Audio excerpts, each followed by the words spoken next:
সাধারণ মানুষকে সুস্বাস্থ্য পরিষেবা পৌঁছে দিতে বিনামূল্যে স্বাস্থ্য পরীক্ষা শিবির করা হলো ইটাহারে। রবিবার ইটাহারের বিধায়ক মোশাররফ হোসেনের উদ্যোগে এই স্বাস্থ্য পরীক্ষা শিবির করা হয় ইটাহার হাই স্কুল প্রাঙ্গণে। ইটাহার ব্লক তৃণমূল কংগ্রেসের সহযোগিতায় আয়োজিত এদিন স্বাস্থ্য শিবিরের সূচনা করেন বিধায়ক মোশাররফ হোসেন। এদিন সকাল থেকে ইটাহার ব্লকের বিভিন্ন অঞ্চল থেকে কয়েক হাজার মানুষ নিঃশুল্ক স্বাস্থ্য পরীক্ষা শিবিরে হাজির হন। এই শিবিরে অভিজ্ঞ চিকিৎসক দ্বারা চোখ, কান, গলা, পেট, রক্ত পরীক্ষা, ব্লাড প্রেশার, সুগার সহ বিভিন্ন স্বাস্থ্য পরীক্ষার ব্যবস্থা করা হয়। এমনকি এই শিবিরে ছিল ইসিজি করারও ব্যবস্থা।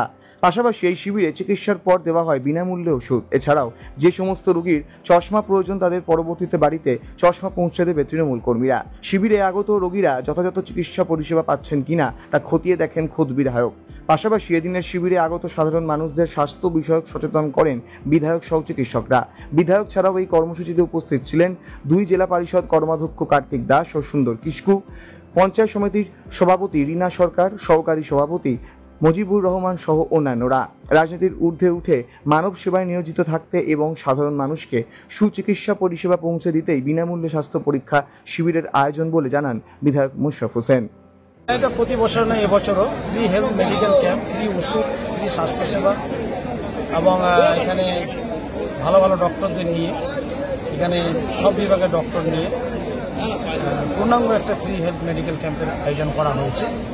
এখানে ইটাহারের সমস্ত অঞ্চল থেকে রোগীরা আসবে এবং ট্রিটমেন্টের ফ্রি ওষুধপত্র তার ব্যবস্থা তো আছে। সঙ্গে আমরা ইসিজি পর্যন্ত এখানে চেক আপের ব্যবস্থা আমরা করেছি। ব্লাড গ্রুপ নির্ণয়, ডায়াবেটিস নির্ণয়, হাইট নির্ণয়, আপনার ওজন মাপা, এর বাদ দিয়েও পেডিয়াট্রি, এমডি মেডিসিন, আপনার আরও বিভিন্ন যে ডক্টরগুলো আছে, অর্থোপেডিক, সব বিভাগেরই উন্নত মানের ডক্টরদের নিয়ে এখানে একটি বড় মাপের free health medical camp, free ওষুধ বিতরণ এবং এমনকি যাদের চোখের সমস্যা আছে সেখানে তাদের চিকিৎসারও ব্যবস্থা এবং চশমা লাগলে পাওয়ার টেস্ট করে তাদের চশমাটাও আমরা পরবর্তীতে বাড়ি বাড়ি পৌঁছে দিই। এই ধরনের একটা পূর্ণাঙ্গ ফ্রি হেলথ মেডিকেল ক্যাম্প আমরা এখানে করেছি, যেটা অন্যান্য জায়গায় হয়তো ফ্রি হেলথ চেক আপগুলো হয় বটেই, কিন্তু মাত্র 2-1টা হয়। এখানে কিন্তু ইসিজি থেকে আরম্ভ করে সব রকমেরই চিকিৎসা ব্যবস্থা এখানে আছে। সাধারণত মানুষকে সচেতনতা করার জন্য, স্বাস্থ্য সচেতনতা, স্বাস্থ্যই যে মূল সম্পদ, স্বাস্থ্যকে সুন্দর রাখলে সব কিছু ঠিক থাকবে, এই দিকটি উল্লেখ রেখে স্ট্রোক বা এই যে ঝুঁকির প্রবণতা অনেক বেড়ে গেছে। আমরা তৃণমূল কংগ্রেস আত্মমানব সেবায় কাজ করি, মানব জাতির কল্যাণে আমাদের মূল কাজ, মূল লক্ষ্য। সে লক্ষ্যে প্রতি বছর নয়, এবছর ইটাহারে সেটা অনুষ্ঠিত হলো। পরবর্তীকালে এই ধরনের বিভিন্ন স্বাস্থ্য বিষয়ক ক্যাম্পগুলো আরও পরবর্তীকালে আরও কেমন সারা দেখছেন? না, এখানে খুব সারা, কারণ যে অনেক বয়স্ক লোক দূরদূরান্তে ট্রিটমেন্ট করতে যে অলসতা দেখায় বা তাদের সত্যি অসুবিধা হয় এবং এই অনেক লোক আবার হঠাৎ স্ট্রোকে মারাও যায়, তাদের যে এখানে টেস্টগুলো করলে ব্লাড গ্রুপ বা ব্লাড টেস্টও এখানে যেহেতু ব্যবস্থা হয়, তাদের সুগার বা কোলেস্ট্রল এই ধরনের রোগ আছে কিনা সেটা তারা জানতে পারবে, পরবর্তী ওষুধ খেতে পারবে, সে বেঁচে থাকতে পারবে, পরিবারটা ভালো থাকবে। সুতরাং আমরা তৃণমূল কংগ্রেস শুধু রাজনীতিই নয়, মিটিং মিছিলই নয়, আর শুধু সার্বিক উন্নয়নে নয়, আত্মমানব সেবার কাজও আমরা নিয়োজিত। আমি ইটাহারের দায়িত্ব নেওয়ার পর থেকে মানুষ দায়িত্ব দেওয়ার পর থেকে এই ধরনের সামাজিক কাজ, সোশ্যাল ওয়ার্ক, আত্মমানব সেবার কাজ আমরা করেছি। আপনার নাম কি? আমার নাম বন্দনা কর্মকার। কোথা থেকে এসেছেন? মাধবপুর। কি করতে এসেছেন এখানে? কানের ডাক্তার দেখাতে এসেছি। আমাদের বিধায়ক এখানে চিকিৎসা বিনামূল্যে করেছে, সেখানে আমি চিকিৎসা দেখাতে এসেছি। কিসের চিকিৎসা করাবেন? আমি কানের চিকিৎসা করি। দেখালেন ডাক্তার? হ্যাঁ, ডাক্তার। তো এখন কি ওষুধ নেবেন? এখন ওষুধ নেই। তো কেমন লাগছে শিবিরটা হয়ে? না, ভালোই হচ্ছে, ভালো লাগছে। আমাদের অনেক সুবিধা হলো, গরিব মানুষের খুব সুবিধা হলো। বাইরে যেতে সমস্যা হতো? বাইরে যেতে সমস্যা হয়, এখানে দেখালাম বিনামূল্যে। ইতিমধ্যেই শুরু হয়েছে দাবদাহ। চলতি বছরে রেকর্ড পরিমাণ গরমের আশঙ্কা গৌরবঙ্গে। আর সেই আবহে পানীয় জলের হাহাকার। এলাকায় রয়েছে পিএইচই, কিন্তু সেই জল ব্যবহার করা হচ্ছে জমিতে। সময়ের বাইরে রাতের বেলাতে অপচয় হচ্ছে পিএইচির জল, কিন্তু জল ভিনছে না স্থানীয়দের। এখনও বাড়ি বাড়ি হয়নি পাইপলাইন সংযোগ। স্থানীয় সদস্যার স্বামী এলাকায় ক্ষোভের মুখে। মালদার হরিশ্চন্দ্রপুর 1 নম্বর ব্লকের বড়ুই গ্রাম পঞ্চায়েতের পারসটোলা এলাকার ঘটনা এটি। এই গ্রামে 700 পরিবারের বসবাস। এলাকায় পানীয় জল নিয়ে তীব্র সংকট। এখনও বাড়ি বাড়ি হয়নি পাইপলাইন সংযোগ। অন্যদিকে এলাকায় পানীয় জলের জন্য সাবমার্সিবল পাম্পের যেটুকু ব্যবস্থা রয়েছে সেখানেও সময় মতো মিলছে না জল, কিন্তু অভিযোগ পিএইচির জল ব্যবহার করা হচ্ছে জমির জন্য, গভীর রাতে চালানো হচ্ছে জল, সেই জল অপচয় হচ্ছে। ক্যামেরাতেও ধরা পড়ছে সেই দৃশ্য। স্থানীয় গ্রাম পঞ্চায়েত কংগ্রেস পরিচালিত, সংশ্লিষ্ট বুথেও রয়েছে কংগ্রেসের সদস্যা। এদিন সদস্যার স্বামী এলাকায় স্থানীয়দের ক্ষোভের মুখে পড়েন। যদিও কংগ্রেসের দাবি, যেহেতু এই পঞ্চায়েত কংগ্রেস পরিচালিত তাই এই এলাকাতে জলের জন্য বঞ্চিত করছে তৃণমূল পরিচালিত রাজ্য সরকার এবং প্রশাসন। অন্যদিকে কংগ্রেসের দিকে অভিযোগের আঙুল তুলেছে তৃণমূল। দুই দলই মানুষের কাজ করতে ব্যর্থ বলে কটাক্ষ বিজেপির। কিন্তু প্রশ্ন হচ্ছে, যেখানে মুখ্যমন্ত্রী দাবি করেছেন বাড়ি বাড়ি জল পৌঁছাবে, সেখানে কেন হয়নি পাইপলাইন সংযোগ? কেনই বা পিএইচির জল ব্যবহার হচ্ছে না ঠিক সঠিকভাবে? তাদের মদতে রাতের অন্ধকারে সেই জল ব্যবহার হচ্ছে কৃষিকাজে, উঠছে প্রশ্ন। আপনারা বিক্ষোভ করছিলেন, কি কারণে বিক্ষোভ করছিলেন এইভাবে? আমাদের পাইপ কানেকশন হয়নি ওদিকে, আমাদের যেন পাইপ কানেকশন করে আমাদেরকে জল দেয়। জলের খুব সমস্যা, জল উঠছে না টিবেলে চৈত্র মাস থেকে। নাই আমাদের ওখানে মার্শাল নাই, ওই ওই টিবেলের জল উঠছে না, ওই টিবেলে পুকুরের জলে করছি আমরা, না টাইম কল নাই। টিবেলের জল খাচ্ছিলাম, এখন টিবেলের জল উঠছে না, এখন ওই অনেক দূর থেকে মার্শালতে জল আনতে হচ্ছে। এখানে তো নতুন পিএইচি করেছে একটা, তো করেছে, তো চালু তো হয়নি, আমাদেরকে পাইপ কানেকশনও দেয়নি, তাই আমরা কেমনি জল পাবো? সেখানে ছাড়ে দিচ্ছে কোথাকার জল? ট্যাঙ্কির জল, পিএইচির জল। হ্যাঁ, লোককে দিচ্ছে না কানেকশন। কতদিন ধরে এইভাবে জলের জন্য? তার অভিযোগ ছিল, আমি সেদিন পরশুদিন বৃহস্পতিবার রাত 9টার সময় গিয়ে দেখছি পাম্প চালু আছে। আমার কাছে ভিডিও আছে, রেকর্ডিং আছে। বলছে পাম্পের জল দিনের বেলা না সাপ্লাই হয়ে রাত্রের বেলা সাপ্লাই হচ্ছে। কোথায় সাপ্লাই করছে? পাশের জমিগুলোতে সাপ্লাই হচ্ছে। পিএইচির জল গ্রামের মানুষ পাচ্ছে না, অথচ সাপ্লাই হচ্ছে বাইরে। জমিতে যারা চাষ করছে, ওরাই মদত থাকতে পারে এখানে। আমার মনে হচ্ছে যারা পিএইচি অপারেটর আছে, 2 নম্বর এবং 3 নম্বর যারা অপারেটর আছে, 1 নম্বর অপারেটর তো এখনো নাই, 2 এবং 3 নম্বর অপারেটর যারা আছে তাদেরই মদতে এগুলো হচ্ছে। নম্বর আর 3 নম্বর অপারেটর দ্বারাই এটা হয়েছে। পারছি না টাকার বিনিময়ে করেছে না কিসের বিনিময়ে করেছে বলতে পারছি না। আমার ফুটেজ আছে, রাত্রে পাম্প চালাইছে। আমাদের পঞ্চায়েতে মিটিং হয়েছিল, একবার না দুবার, কিন্তু 15 দিনের মধ্যে ওয়াশ করার কথা, আর 2 মাসের মধ্যে আমাদের জল দেওয়ার কথা। প্রায় 3.5 মাস হয়ে গেল, কিন্তু এখনো জল পাচ্ছি না। কিন্তু এখানে যে কে কি করছে না করছে সেটা বলতে পারছি না। মনে হচ্ছে যে টিএমসি বাধা দিচ্ছে জলে। সব আমাদের গ্রামের বাসিন্দা, টিএমসি আছে, কেউ সিপিএম আছে, কেউ কংগ্রেস আছে। আমার এই গ্রামে আমি কংগ্রেসের মেম্বার। মনে হচ্ছে সেটাই মনে করছি যে টিএমসি আমাদের জল থেকে বঞ্চিত করতে চাইছে। হ্যাঁ, মনে হয় এই গ্রাম থেকে কংগ্রেস থেকে জিতেছি বলে হয়তো জলটা আমাদের তার ছাড়ার ব্যবস্থা করছে না, বা আমাদের বড় অঞ্চলের প্রধান আছে কংগ্রেসের। জলের পাইপলাইন হয়েছে? জলের পাইপ এমনিতেই ম্যান পাইপ হয়ে গেছে, কিন্তু বাড়ি বাড়ি এখনো পৌঁছায়নি। এই গ্রামে কত মানুষের বসবাস? এই গ্রামে প্রায় 700 750। হ্যাঁ, ওয়াল পরিবার প্রায় 750। আপনার নাম? রায়। আমার পরিচয় হচ্ছে, আমি আমার বউ এই গ্রামের মেম্বার। কি নাম আপনার বউ? মমতা রায়।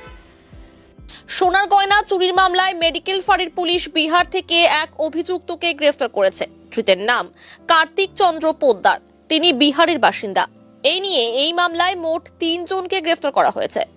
উত্তরবঙ্গ মেডিকেল কলেজের পাশে পেলকু জোত এলাকার বাসিন্দা অতুল বর্মনের বাড়িতে দুষ্কৃতীরা চুরির ঘটনা ঘটিয়ে আলমারি ভেঙে সোনার গয়না ও নগদ টাকা নিয়ে চম্পট দেয়। ঘটনার পরে অতুল বর্মন মেডিকেল ফাঁড়িতে লিখিত অভিযোগ দায়ের করেন। অভিযোগের ভিত্তিতে তদন্ত শুরু করে পুলিশ।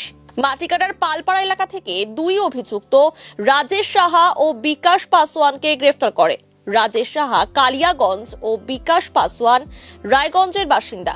কর্মসূত্রে গত 2 মাস ধরে মাটিকাটার পালপাড়ায় ভাড়া বাড়িতে ছিল। সেই সময়ের মধ্যেই তারা এলাকায় একাধিক চুরির ঘটনা ঘটিয়েছে বলে অভিযোগ। ধৃত রাজেশ সাহার বিরুদ্ধে বিভিন্ন থানায় চুরি ও ডাকাতির মোট 10টি মামলা রয়েছে। পুলিশ হেফাজতে 3য় অভিযুক্তের সন্ধান পায় পুলিশ।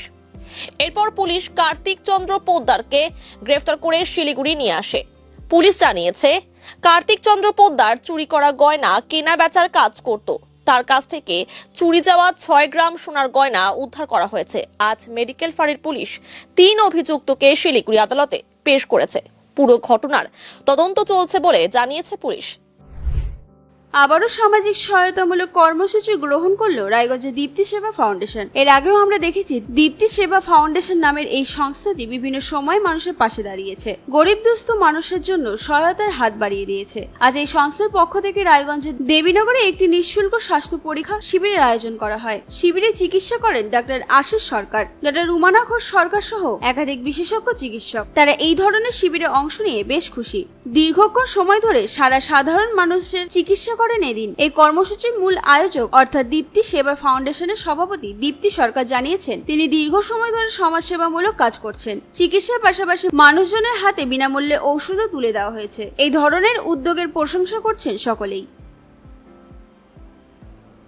আমার নাম দীপ্তি সরকার, আমি এই সেবা ফাউন্ডেশনের প্রেসিডেন্ট। বলছি যে কত বছরে পা দিল? অর্গানাইজেশন রেজিস্টার 3 বছর, ওদের আগের থেকে আমি অনেক আগের থেকে এসব করি। আজকে কোন কোন ডাক্তার এখানে বসছে? আজকে এখানে বলেছেন assistant professor Raiganj medical college Biswanath Sarkar, হ্যাঁ এমডি ফিজিশিয়ান, আর হচ্ছে Ashis Sarkar national medical college gynaecologist MS, doctor Romana Ghosh রাজ্যে প্রথম gold medalist, skin dermatologist, child newborn child Ashok Sarkar, এসব ডাক্তারবাবু সব বসেছেন। বলছি যে কত রুগী দেখার আশা করছেন? যে 200 রুগী প্রতিবারই হয়। 200 হয়। এদের তো ফ্রিতে ওষুধ দিচ্ছে, ওষুধ দিই, প্রেশার মাপি, তারপরে সুগার টেস্ট হয়। হ্যাঁ। তো এই যে এত খরচা কিভাবে ওঠে? এটা আমাকে যে হাত খরচ দেয়, আমি হাত খরচের টাকা দিয়েই করি। হ্যাঁ, আর কোনো রকম ডোনেশন বা কেউ কিছু দেওয়া কিছু হয়নি। আর এত জায়গায় করি, এখনো হয়নি কিছু। গ্রামে গ্রামে করি আমরা প্রচুর। হ্যাঁ, অধ্যুষিত এলাকাগুলোতে, আদিবাসী অধ্যুষিত এলাকাগুলোতে শীত বস্ত্র দান, তারপর অনাথ আশ্রমে অনাথ বাচ্চাদের খাওয়ানো, তাদের বস্ত্র দান, পুজোর সময় শীত বস্ত্র দান। মাঝে মাঝে কেমন লাগে নিজের? ভালো লাগে, ভালো লাগে জন্য এসব করি, নিজের বিলাসিতা বাদ দিয়ে। নমস্কার, আমি ডক্টর রোমানা ঘোষ সরকার। আমি পেশায় একজন চর্মরোগ বিশেষজ্ঞ। আমি বর্তমানে চাঁচল সুপার স্পেশালিটি হসপিটালের সঙ্গে যুক্ত আছি। আজকে দীপ্তি ফাউন্ডেশনে যে হেলথ ক্যাম্প হচ্ছে, কি ধরনের রোগী পাচ্ছে এখানে? যেহেতু এটা একটা শহরাঞ্চলের মধ্যে মোটামুটি ক্যাম্প হচ্ছে, তো এখানে মেনলি হচ্ছে কি কিছু ব্রণ রোগী আমরা পাচ্ছি, কিছু মুখে দেখলো কালো দাগ হয়েছে বা চোখের তলায় কালো দাগ হয়েছে, পুষ্টির প্রবলেম নিয়ে যে সমস্যাগুলো হচ্ছে সেগুলোই পাচ্ছি।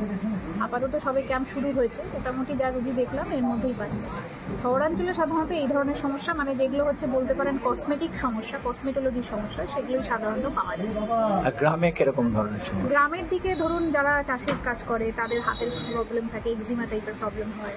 তারপরে ধরুন যারা কন্টিনিউ রোদে কাজ করে তাদের অনেক রকম রোদ থেকে যে চামড়া রোগগুলো হয়, সেই রোগগুলো যেগুলোকে আমাদের ভাষায় ফটো ডার্মাটাইটিস বলি, সেই ধরনের রোগ পাওয়া যায়।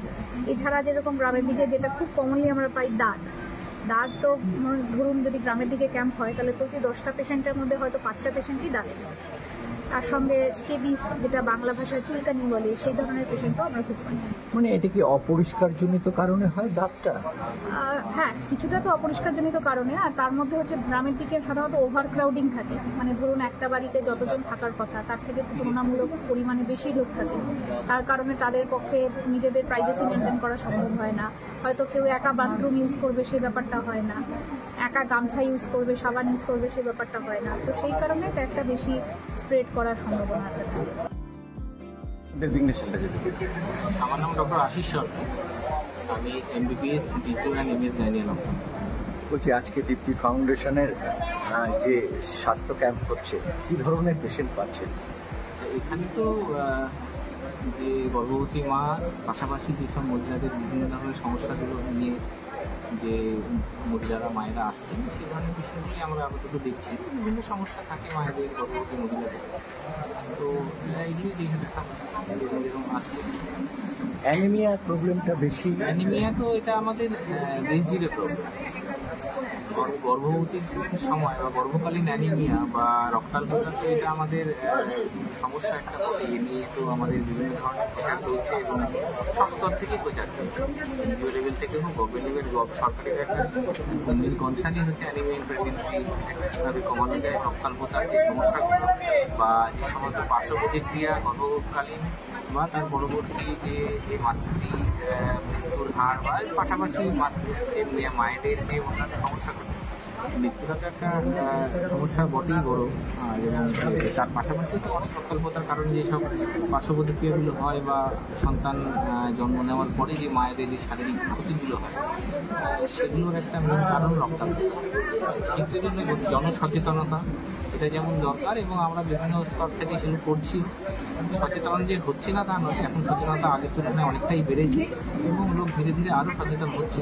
তা সত্ত্বেও আরও সচেতনতা দরকার এবং সেটা প্রত্যেকটা স্তর থেকে, শুধুমাত্র যে প্রচারমূলক কাজ করলেই সচেতনতা বাড়বে তা নয়, সেটা প্রত্যেক বাড়ি একদম তৃণমূল স্তর থেকে করতে হবে, প্রত্যেকটা বাড়ি থেকে দরকার, প্রতিটা এবং মায়েদের নিজস্ব থেকেও দরকার যে আমাকে ভালো থাকতে হবে আমার জন্য, আমার সন্তানের জন্য বা সন্তান ছাড়াও যে মাসিককালীন যেসব সমস্যাগুলো মায়েদের হয়, ঋতুস্রাব যদি অতিরিক্ত ঋতুস্রাব বা ওই সবগুলো যে হয় তার কারণেও আমাদের শরীরে যে মায়েদের রক্তাল্পতার সমস্যা থাকে। হেমতাবাদ থেকে বাজার করে মোটর বাইকে করে বাড়ি ফেরার পথে মাটি বোঝাই ট্রাক্টরের সঙ্গে মুখোমুখি সংঘর্ষে গুরুতর জখম হলো এক যুবক। ঘটনাটি ঘটেছে হেমতাবাদ থানার মস্তানপাড়া এলাকায়। মেডিকেল কলেজ সূত্রে জানা গিয়েছে জখমের নাম মোহাম্মদ কাইফ, বয়স 19, বাড়ি হেমতাবাদ থানার বাংলাদেশ সীমান্তবর্তী বাহারাইল সংলগ্ন নওদা গ্রামে। গুরুতর জখমকে উদ্ধার করে প্রথমে হেমতাবাদ গ্রামীণ হাসপাতালে নিয়ে আসলে তার অবস্থা আশঙ্কাজনক হওয়ায় রায়গঞ্জ মেডিকেল কলেজ হাসপাতালে রেফার করে কর্তব্যরত জরুরি বিভাগের চিকিৎসকরা এদিন সন্ধ্যে 6:30 নাগাদ রায়গঞ্জ মেডিকেল কলেজ হাসপাতালে করে জখমের পরিবার তারা ভর্তি করে তাকে। তার অবস্থা আশঙ্কাজনক হওয়ায় উত্তরবঙ্গ মেডিকেল কলেজ হাসপাতালে রেফার করা হবে বলে মেডিকেল কলেজ সূত্রে জানা গিয়েছে। বর্তমানে ওই যুবক মৃত্যুর সঙ্গে পাঞ্জা লড়ছে। আমার নাম জাহানারা, বয়স 25 হবে। কি করে বাড়িতে আছে ট্রাক্টরের সঙ্গে বাইক নিয়ে যাচ্ছিল আর ট্রাক্টর আমি ঠিক করে দেখিনি, এখন বলতে পারছি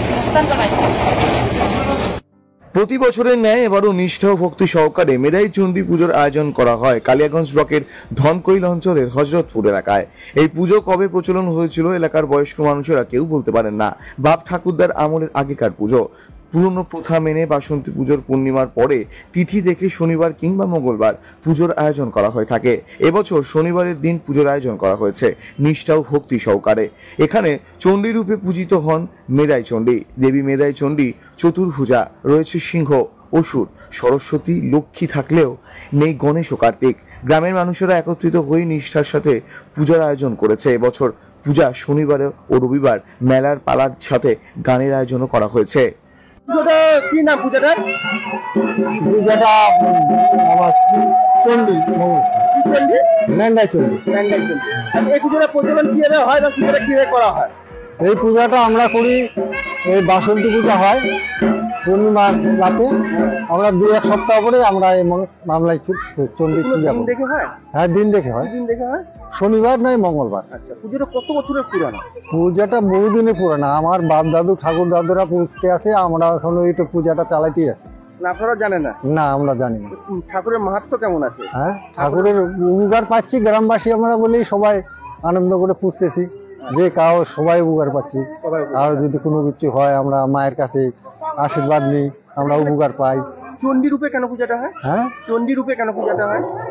চণ্ডী রূপে পূজা হয় আমার বাপ দাদুরা করতেছে, আমরা ওইটাই মানে চলতেছি। হ্যাঁ, দেখা যাচ্ছে কার্তিক গণেশ নেই, আবার দুর্গার আছে, দুর্গা আছে, অসুর আছে, সিংহ আছে। বিষয়টা যদি বলতেন কেন? আমার বাপ দাদুরা ওইভাবেই পূজা করতেছে, আমরা ওইভাবেই করতেছি। কেমন আনন্দ করেন আপনারা? আমরা আনন্দ সবাই মিলে ভালো আনন্দ করি আমার গ্রামবাসী। মেলা হয়? হ্যাঁ, মেলা হয়। আগামীকাল কি কি রয়েছে? আগামীকাল তো ওই যে রাম বনবাস গান করবে আমার 10 লোক, সবাই কমিটিরা গান করাবে, বাজার লাগাবে। খুব আনন্দ করি, তাতে আমরা বাচ্চা কাচ্চা নিয়ে সবাই আনন্দ পাই। লোকের সমাগম কেমন হয়? হ্যাঁ, লোকের সমাগম ভালো হয়। 2026 সালের 23 জানুয়ারি 50 বছরে পদার্পণ করতে চলেছে শিলিগুড়ি ঘুঘুমালি উচ্চ বিদ্যালয়। এই বছর 23 জানুয়ারি থেকে শুরু হয়েছে সুবর্ণ জয়ন্তীর নানা অনুষ্ঠান। রবিবার আয়োজন করা হয় বসে আঁকো প্রতিযোগিতা। বিভিন্ন স্কুলের পড়ুয়াদের নিয়ে বসে আঁকো প্রতিযোগিতার আয়োজন করা হয়। আজকের এই বসে আঁকো প্রতিযোগিতায় প্রায় 600-র ওপর ছাত্রছাত্রীরা উপস্থিত ছিলেন। নমস্কার, আমি অনুপ সাহা, প্রধান শিক্ষক ভোগমালী উচ্চ বিদ্যালয়।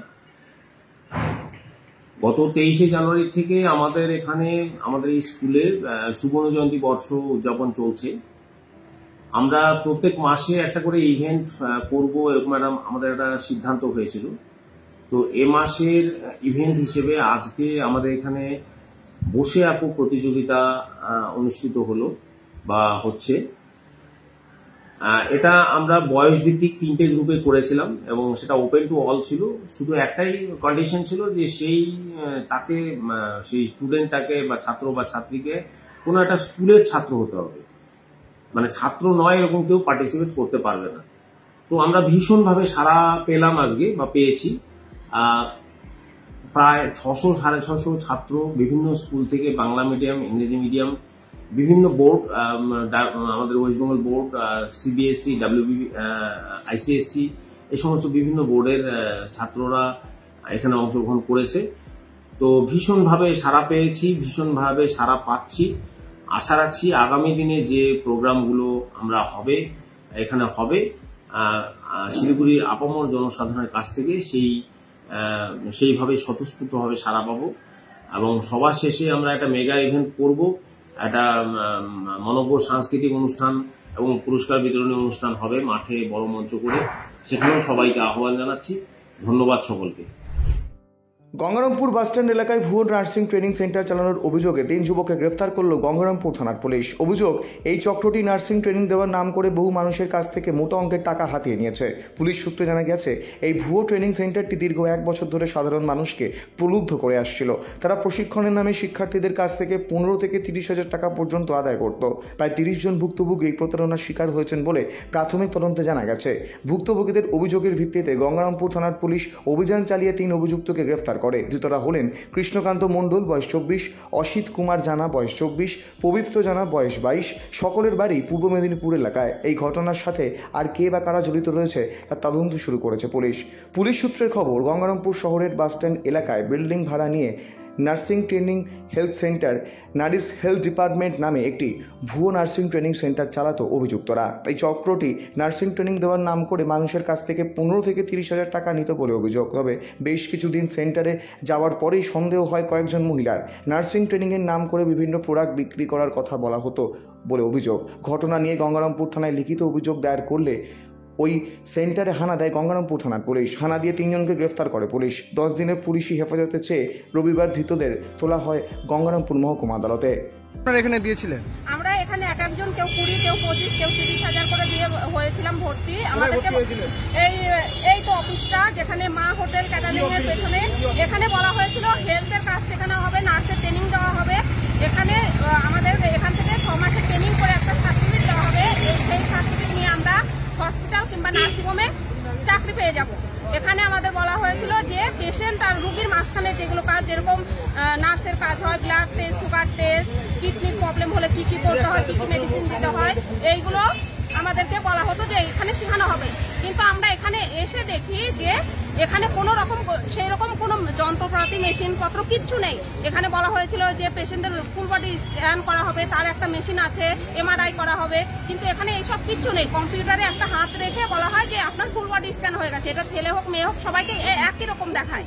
আর এখানে এই যে ক্যাম্পগুলো হয়, ক্যাম্পগুলো হওয়ার পরে বলা হয় যে ফ্রিতে ওষুধ দেওয়া হবে, কিন্তু এখানে সেই রকমও কোনো সিস্টেম নেই। এখানে একটা ওষুধের দাম 2000, 2500, 2500 করে।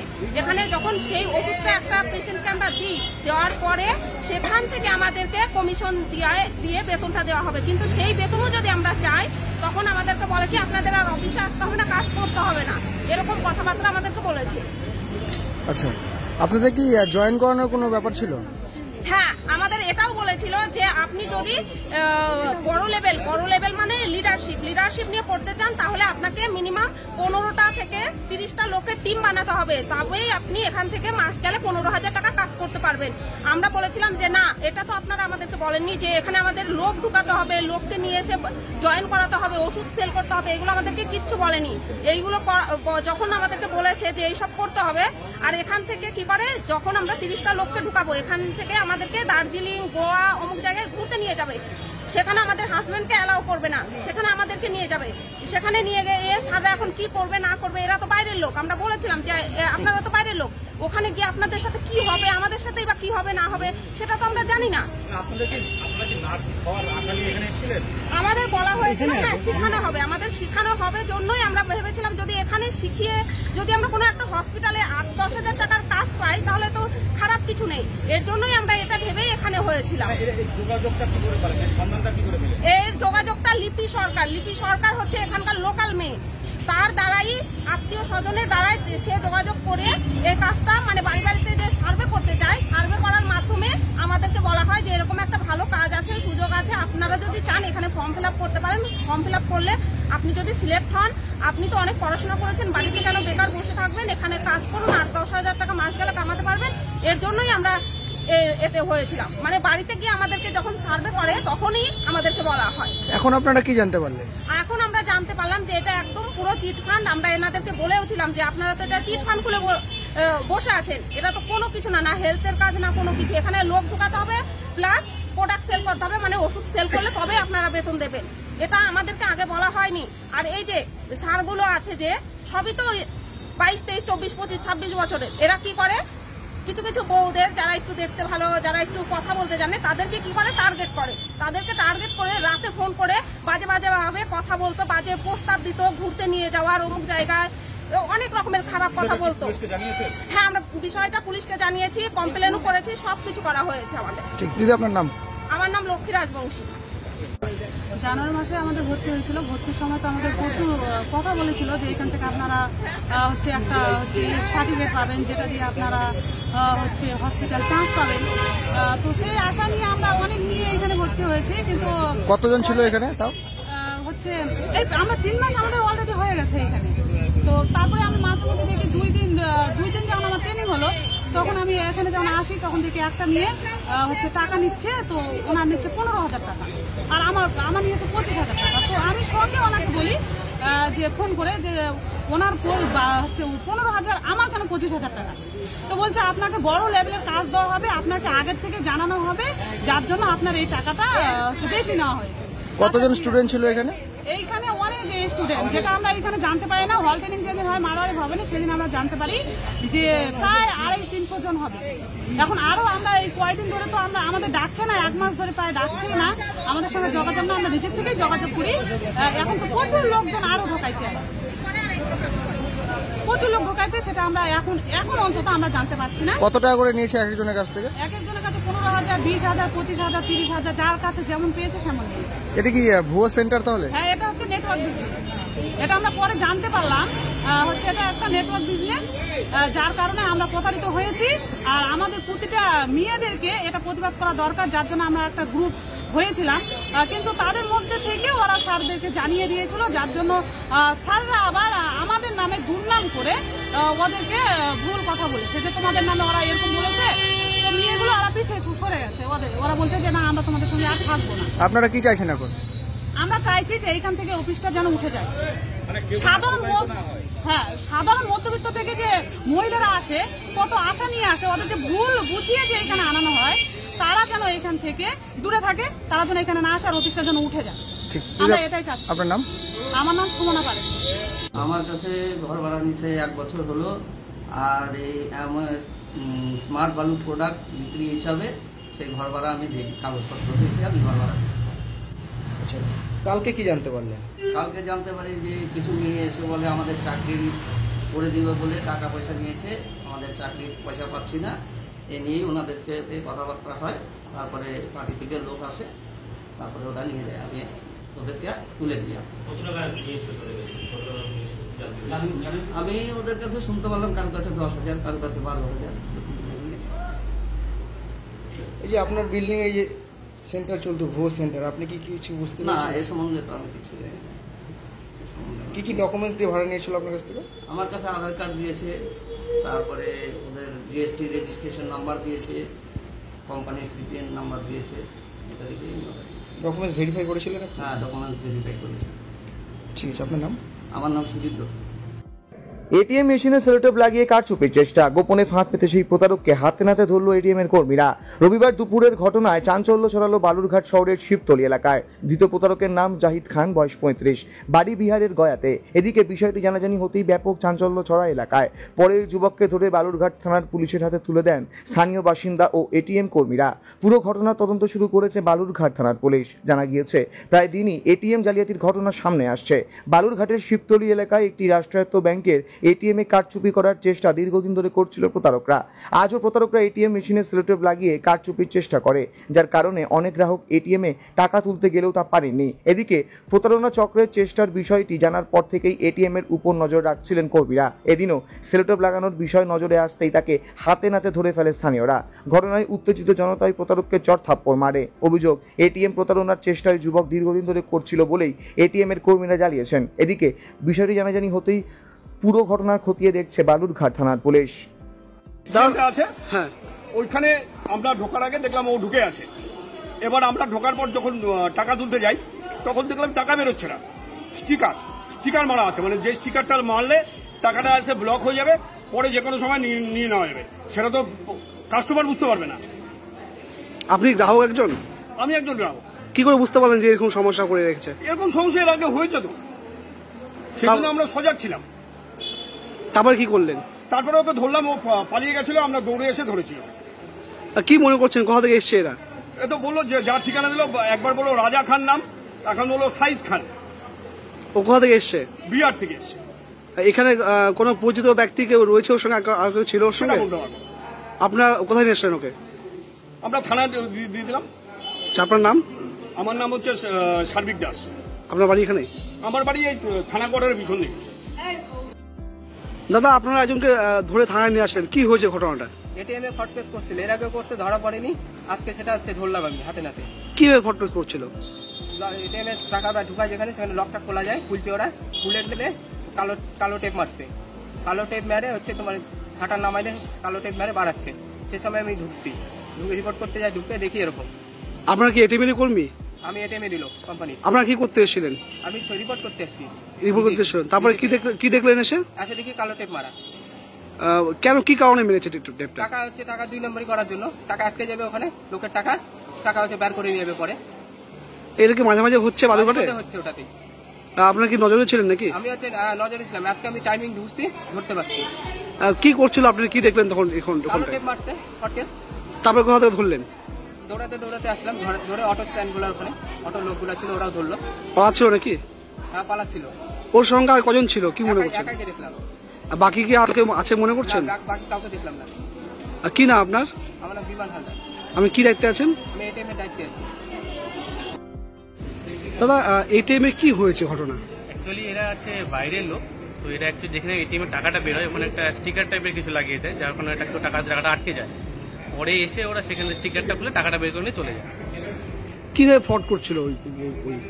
যেখানে আমাদের এটিএম এর টাকাটা বের হয় সেখানে ওরা একটা কালো স্টিকার টাইপের কিছু লাগিয়ে দেয়, যেখানে টাকাটা আটকে যাচ্ছে এইভাবে। এবার পরে যখন কাস্টমার চলে যায়, ওরা এসে আবার স্টিকারটা খুলে টাকাটা বের করে নিয়ে চলে যাচ্ছে। এরকম বালুরঘাটে কত জায়গায় হয়েছে এরকম? এইটাই বেশিরভাগ অভিযোগ ছিল নাকি? তারপরে কি ঘটনা ঘটলো? তারপরে যে যিনি আমাদের এটিএম এর মানে পরিষ্কার করেন, ছবি টবি তুলে সে ওকে ধরেছে, থানায় নিয়ে আসা হলো। যার টাকা কিনেছিল সেও আছে। আপনারা থানা অভিযোগ দিচ্ছেন? হ্যাঁ। আপনার নাম? শুভজিৎ। সুজিত কি? সুজিত নন্দী। সুজিত নন্দী, কি দায়িত্বে আছেন? আমি চ্যানেল লিখতে করি। নকশালবাড়ির বড় মনিরাম জোতের তৃণমূল কংগ্রেসের পঞ্চায়েত সদস্যর বাড়িতে দুঃসাহসিক চুরি ঘটনায় চাঞ্চল্য। রাতে এক ঘরে পঞ্চায়েত সদস্যার শাশুড়ি ছিলেন এবং অন্য ঘর ফাঁকা থাকায় এই চুরি ঘটনা ঘটে। এদিন বাপের বাড়ি থেকে ফিরে ঘর খুলতেই চমকে ওঠেন পঞ্চায়েত সদস্য তাপসী সিংহ। তিনি বলেন, শুক্রবার দুপুরে বাপের বাড়িতে গিয়ে আজ রবিবার আসতেই এই ঘটনা চোখে পড়ে। আলমারির দরজা ভাঙা এবং ঘর তছনছ অবস্থায় ছিল। একটি সোনার মালা, 4টি কানের দুল, 4টি আংটি সহ 4টি রূপোর মালা ও একটি ব্রেসলেট চুরি গিয়েছে। মোট 4 লক্ষ টাকার অলংকার খোয়া গিয়েছে। গোটা ঘটনার ইতিমধ্যে নকশালবাড়ি থানায় অভিযোগ দায়ের করা হয়েছে। ঘটনার তদন্তে নেমেছে নকশালবাড়ি থানার পুলিশ। আমি পরশুদিন বাপের বাড়ি গেছিলাম, আমার বাড়িতে বিয়ে ছিল। তো আমার বাড়িতে আমার শুধু শাশুড়ি ছিল বাড়িতে। শাশুড়ি থাকার পরে এই ঘর আমাদের তালা ছিল। এখন আমরা শুক্রবারে যাওয়ার পরে আজকে আসলাম। আসার পরে আমার হাজবেন্ড যখন দরজা খুলে ভেতরে ঢুকলো, তখন দেখে আমাদের শোকেস আলমারির সব কভার টভার ভেঙে কাপড় চোপড় সব নিজে ছড়ানো আছে ওনার। তারপর আমি দেখলাম যে সব সোনার জিনিস ছিল আমার, ওই কৌটাগুলো সব নিচে পড়া আছে। এতটুকু ঘটনা আমাদের ঘরে ছিল। এসব যত সব জিনিস ছিল সব বিছানা টিছানা ওলট পালট করে ওরা রেখে গেছে। চুরি হওয়ার মধ্যে 4 জোড়া কানের ছিল, আর একটা সোনার চেন ছিল, 4টা সোনার আংটি ছিল, ছেলের 3টা, ওর বাবার 1টা, আর রূপোর চেন টেন এসব ছিল। মোটামুটি আমার 3 ভরির কাছাকাছি সোনার জিনিস ছিল। এমনি ক্যাশ টাকা তো ছিল না, সোনার জিনিসগুলোই সব নিয়ে গেছে। এখন যেহেতু দেখিনি দাদা, কি করে সন্দেহ করব? সন্দেহ করলেও কাকে সন্দেহ করব আমি বুঝতে পারছি না ব্যাপারটা ঠিক কি। হ্যাঁ, কখনো তো পাড়াতে শুনিনি, কিন্তু আমাদের বাড়িতে এসব কাণ্ডকীর্তি এবার প্রথমবার হয়েছে। এর আগে কখনো এরকম হয়নি। হ্যাঁ, পুলিশকে জানিয়েছি। হ্যাঁ, পুলিশ এসেছিল। কি করে বলবো দাদা, সেটা আমার পক্ষে তো বলাটা সম্ভব না, বাইরের না। আমি যেহেতু জিনিসটা দেখিনি, কি করে কি হলো এটা এতটুকু তো বলতে পারি যে আশেপাশে চোর না থাকলে কখনো এসব হয় না দাদা, এতটুকু তো আমি নিঃসন্দেহে বলতে পারি। আমি চাইছি যে আজকে যেটা একটা পঞ্চায়েত মেম্বারের বাড়িতে যেহেতু চুরি করতে ওরা দ্বিধা করলো না, তো অপরের বাড়িতে চুরি করতে নিশ্চয়ই ওরা দ্বিধা করবে না। আমি চাইছি যে আইন ওর পক্ষে কোনো শাস্তির ব্যবস্থা হোক, বা কঠিন ভাবে যারা চুরি করে তাদের কোনো একটা আমার যতদূর সম্ভব দাদা, এদিক দিয়ে আমাদের আশেপাশে বর্ডার এলাকা, মেছি নদী থেকে কখনো মুসলিমরা গরু পাচার টিয়ে করে, তাদেরকেও যেন আমাদের পুলিশ এখানে যে SSB ব্যাটালিয়ন আছে ওরা যেন একটু কড়াভাবে শাসন করে, তাহলে কিন্তু মনে হয়। এর আগেও চুরি হয়নি আমার বাড়িতে, এই পাশেই আসছিল, এই পাশের থেকেও আরেকবার একটা চুরির খবর পাওয়া গেছে, কিন্তু তো ওদের কিছু নিয়ে যেতে পারেনি। যে ইমিটেশন জিনিস ছিল, ব্যাগ ট্যাগ সব বারান্দায় ফেলে দিয়ে গেছে, জিনিস কিছু নেয়নি ওদের বাড়িতে। হ্যাঁ, পুলিশ তদন্ত করুক, আর তদন্ত করে শাস্তি হোক ওদের, এতটুকুই চাই।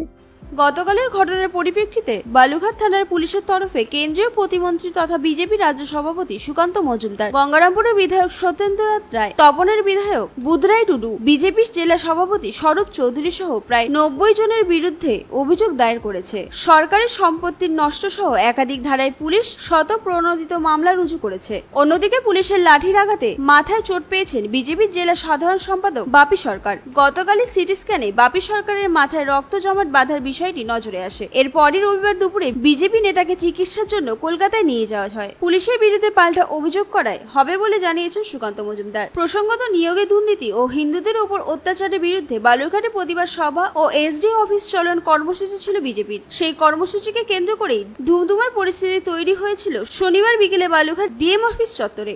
আন্দোলনকে ছত্রভঙ্গ করতে পুলিশকে লাঠিচার্জ করতে হয়। অভিযোগ, পুলিশের সেই লাঠির আঘাতে বিজেপির একাধিক নেতাকর্মী আহত হন। এদিকে বিজেপির তরফে পাল্টা পুলিশের উপর হামলা চালানো হয়েছিল বলেই অভিযোগ উঠেছে।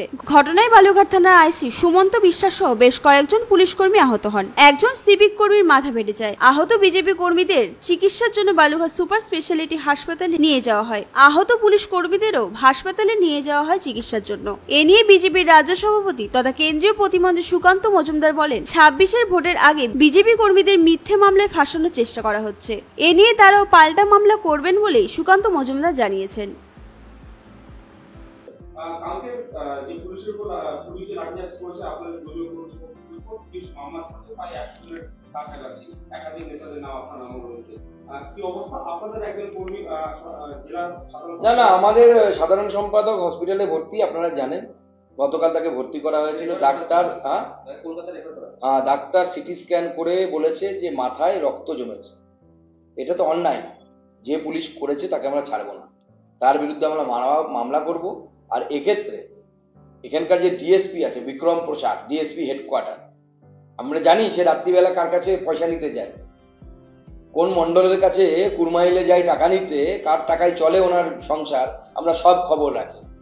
নামটা উপযুক্ত জায়গায় দেওয়ার ব্যবস্থা করছি, তার স্থাবর অস্থাবর সম্পত্তির আমরা হিসাব করাবো।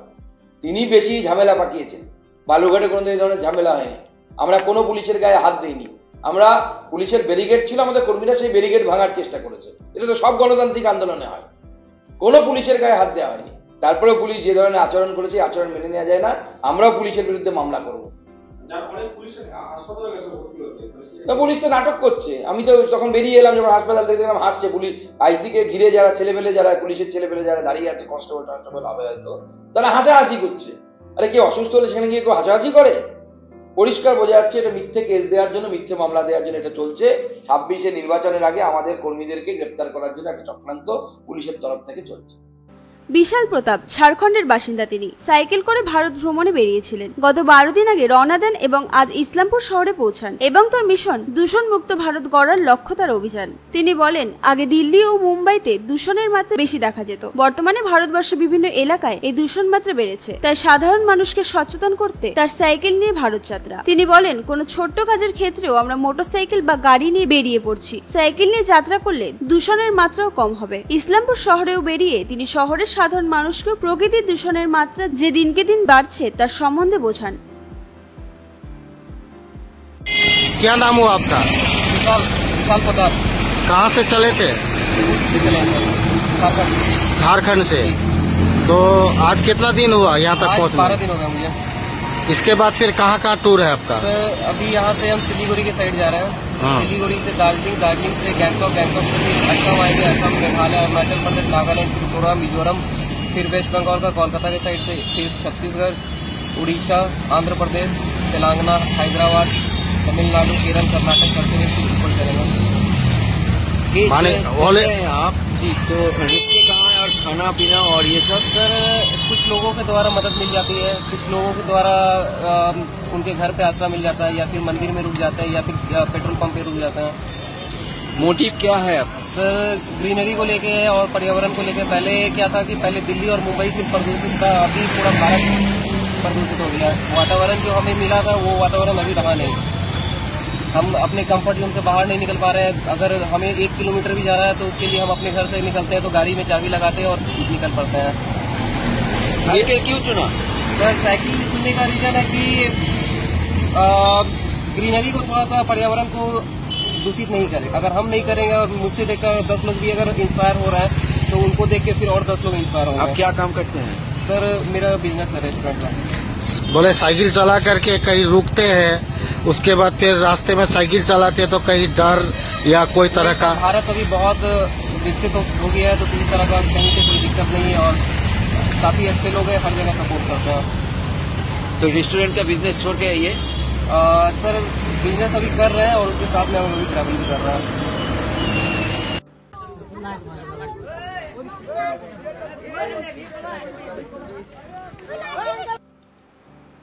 মোবাইল টাওয়ারে উঠে এক যুবকের আত্মহত্যার চেষ্টা। পুলিশ ও স্থানীয়দের চেষ্টায় প্রাণে বাঁচল যুবক। রবিবার সকালে ঘটনাটি ঘটেছে ইংরেজবাজার থানার সোনাতলা এলাকায়। এদিন সকালে হঠাৎই সংশ্লিষ্ট এলাকায় থাকা একটি মোবাইল টাওয়ারের ওপরে এক যুবককে উঠে বসতে থাকতে দেখেন স্থানীয়রা। আত্মহত্যার চেষ্টা করছিল বলে জানা যায়, কিন্তু স্থানীয়দের বিষয়টি নজরে আসতেই পুলিশকে খবর দেওয়া হয় এবং পুলিশ এসে তাকে উদ্ধার করে। এটিএম এ টাকা তুলে দেওয়ার নাম করে এক বধূর কাছ থেকে এটিএম কার্ড হাত বদল করে প্রায় 40,000 টাকা তুলে নেওয়ার অভিযোগে অভিযুক্ত দুষ্কৃতীকে গ্রেপ্তার করল রায়গঞ্জ থানার পুলিশ। পুলিশ সূত্রে জানা গেছে অভিযুক্তের নাম মোহাম্মদ বরজাহান, বাড়ি হেমতাবাদ থানার পাহাড়পুর গ্রামে। অভিযুক্তের বিরুদ্ধে ভারতীয় ন্যায় সংহিতার আইনের নির্দিষ্ট ধারায় মামলা রুজু করেছে পুলিশ। রবিবার অভিযুক্তকে রায়গঞ্জ মুখ্য বিচার বিভাগীয় ম্যাজিস্ট্রেট আদালতে তোলা হলে বিচারক 7 দিনের পুলিশি হেফাজতের নির্দেশ দেন। পুলিশ সূত্রে জানা গিয়েছে অভিযুক্ত দুষ্কৃতী মহারাজা এলাকার বাসিন্দা রেবিনা খাতুন মহারাজা মোড় সংলগ্ন একটি এটিএম কাউন্টারে টাকা তুলতে গেলে সমস্যায় পড়েন। তাকে সাহায্যের নাম করে এটিএম কার্ড অদল বদল করার পাশাপাশি পাসওয়ার্ড নম্বরটি পিছন দিক থেকে দেখে ফেলে। এরপর অভিযুক্ত দুষ্কৃতী ওই এটিএম কার্ড নিয়ে প্রায় 40,000 টাকা হাতিয়ে নেয়। পুলিশ সিসি ক্যামেরায় ফুটেজ দেখে তদন্তে নেমে অভিযুক্তকে চিহ্নিত করে এদিন ভোররাতে গ্রেপ্তার করে, যদিও তাদের সঙ্গে একটি বড় গ্যাং রয়েছে বলে পুলিশ সূত্রে জানা গিয়েছে। রাজ্য সরকারের দুর্নীতির বিরুদ্ধে সোচ্চার হয়ে প্রতিবাদে রাজপথে নামল বিজেপি। রবিবার দুপুরে জেলা বিজেপির সহসভাপতি নিমাই কবিরাজের নেতৃত্বে রায়গঞ্জে বিজেপির দলীয় কার্যালয় থেকে প্রতিবাদ মিছিল শুরু করে রায়গঞ্জ রাজপথ ধরে শিলিগুড়ি মোড়ে এসে বিক্ষোভ প্রতিবাদ কর্মসূচির মধ্য দিয়ে সমাপ্ত হয়। এদিনের প্রতিবাদ মিছিলে উপস্থিত ছিলেন রায়গঞ্জ লোকসভা কেন্দ্রের সাংসদ কার্তিক চন্দ্রপাল, প্রাক্তন জেলা সভাপতি শঙ্কর চক্রবর্তী সহ প্রমুখ।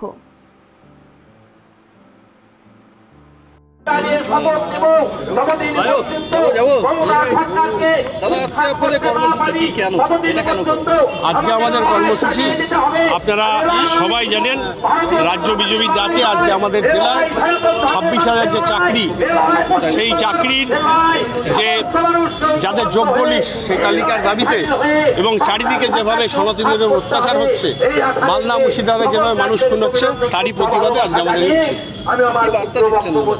আমরা অবশ্যই বার্তা দিচ্ছি যে 26,000 চাকরির লিস্ট রয়েছে, তার মধ্যে যোগ্য শিক্ষকদের তালিকা প্রকাশ করে সরকার যোগ্য শিক্ষকদের চাকরি ফিরিয়ে দিক। সেই পরিবারগুলোর প্রতি যে একটা অন্ধকার নেমে এসছে, সেই অন্ধকার থেকে মুক্তি দিক। কারণ এটা কোনোদিনও হতে পারে না যে আপনারা যে কেউ হয়তো 10 বছর আগে 9 বছর আগে পরীক্ষায় ভালো রেজাল্ট করেছেন, ফার্স্ট ক্লাস পাস করেছেন, ডক্টরেট হয়েছেন, তার জন্য আপনাকে 10 বছর পরে আবার অগ্নি পরীক্ষা দিতে হবে না, ট্যালেন্ট টেস্ট দিতে হবে না।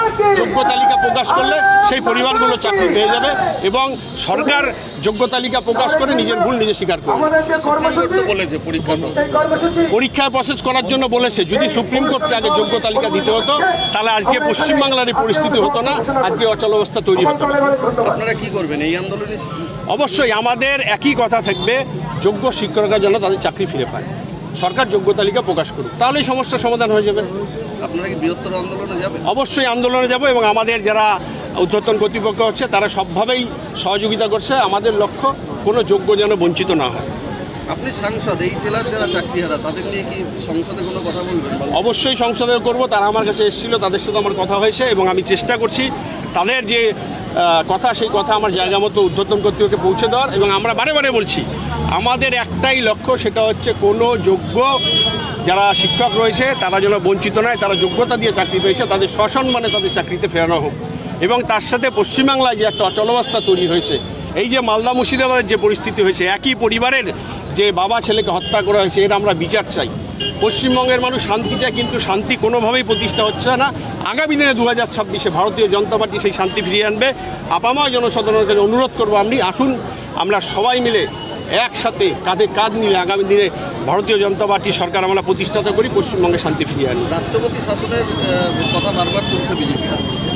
দেখুন, রাষ্ট্রপতি শাসন বা 355 সেগুলো আমাদের ঊর্ধ্বতন কর্তৃপক্ষ রয়েছে, তারা বিষয়টি দেখছে। আমরা জেলার স্বার্থে, আমরা আমাদের স্বার্থে আমরা বলবো যে পশ্চিমবাংলায় যে অচল অবস্থা চলছে তার একটা ভিড় সাধারণ মানুষ চায় এবং সেটা অবশ্যই আমাদের ঊর্ধ্বতন কর্তৃপক্ষ পদক্ষেপ করবে।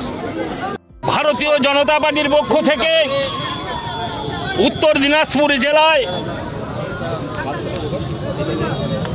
শিক্ষকদের উপর অত্যাচার, শিক্ষকদের মারধর, শিক্ষকদের উপর পুলিশি নির্যাতন, শিক্ষককে লাঠি মারা, তার প্রতিবাদে এবং সমস্ত যোগ্য শিক্ষক চাকরিহারা যারা রয়েছেন তাদের